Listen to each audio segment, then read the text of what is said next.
राहुल गांधी का एक लेख छपा है। चुनाव की चोरी का ये पूरा खेल उन्होंने बताया कि कैसे इस लेख में ये बयां किया गया है कि किस तरह राहुल गांधी ने ये कहा है कि चुनाव में कैसे धांधली हुई है, कैसे चोरी हुई है, इसी को लेकर के पूरा लेख है।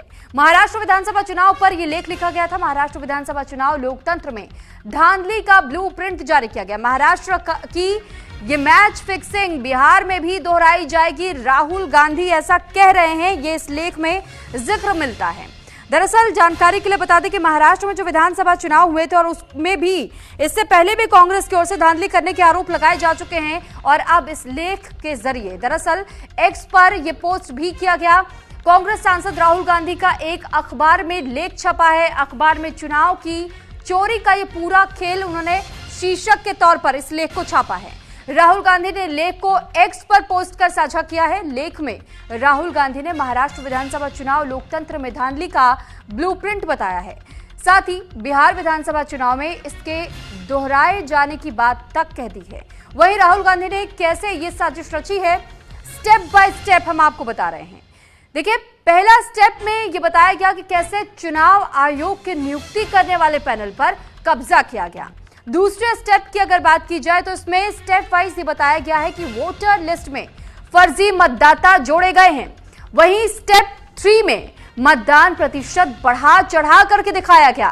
स्टेप 4 की बात की जाए तो इसमें इस बात का जिक्र बताया गया है और किया गया है कि जहां बीजेपी को जिताना था वहां टारगेट करके फर्जी वोटिंग कराई गई।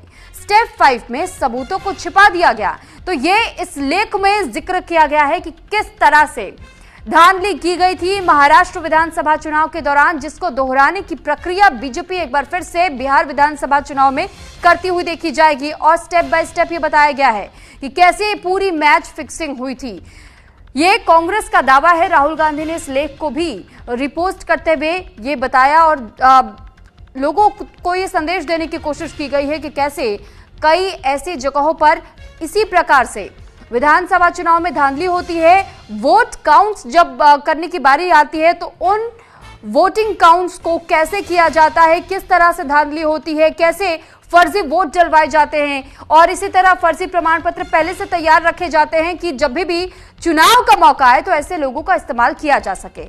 एक व्यक्ति पर 2-2 वोटर कार्ड्स भी अब तक कई बार ऐसा हुआ है जो पकड़े भी गए हैं लोग। हालांकि इसके बावजूद भी इस प्रकार की धांधलियां होती रहती हैं और अब क्योंकि बहुत जल्द बिहार विधानसभा चुनाव होना है, कांग्रेस कहीं ना कहीं ये समझ रही है बखूबी कि अभी भी सियासी जमीन को तलाशने में धरातल पर खासतौर पर कांग्रेस को बहुत ज्यादा मेहनत करने की जरूरत है। अब मेहनत जहां एक और धरातल पर करने की जरूरत है तो दूसरी तरफ सोशल मीडिया पर भी एक नैरेटिव गढ़ना बहुत जरूरी हो जाता है, चाहे वो किसी भी प्रकार का नैरेटिव क्यों ना हो। और साथ ही जब बात चुनाव से जुड़ी हुई होती है तो फिर राहुल गांधी क्योंकि इस बार खुद भी वो ऐलान कर चुके हैं कि बिहार में उनकी पार्टी भी कमान संभालेगी, तो ऐसे में अब ये देखना है कि जिस प्रकार का उन्होंने लेख साझा किया इस पर बीजेपी क्या कोई प्रतिक्रिया देती है या नहीं, क्योंकि बहुत बड़ा आरोप भी हम इसे कह सकते हैं जो सीधे सीधे राहुल गांधी ने इस लेख को साझा करते हुए बीजेपी पर लगा दिया है कि बीजेपी ने तो महाराष्ट्र विधानसभा चुनाव के दौरान भी इसी तरीके की धांधली की थी और अब बारी है बिहार की। जब बिहार में विधानसभा चुनाव होंगे तो उन्हीं चीजों को दोबारा से दोहराने का काम बीजेपी की ओर से किया जाएगा। अब इसी को लेकर यह समझा और माना जा रहा है कि एक बार फिर से राजनीतिक पारा बढ़ने वाला है, क्योंकि इस लेख के बाद लाजमी है कि बीजेपी की ओर से प्रतिक्रियाएं तलाशने की कोशिश की जाएगी। कई लोग बीजेपी से सवाल जवाब भी करेंगे और ऐसे में अब इस पर क्या मुखर तौर पर बीजेपी किसी प्रकार की प्रतिक्रिया देती है या नहीं, इंतजार हर किसी को है।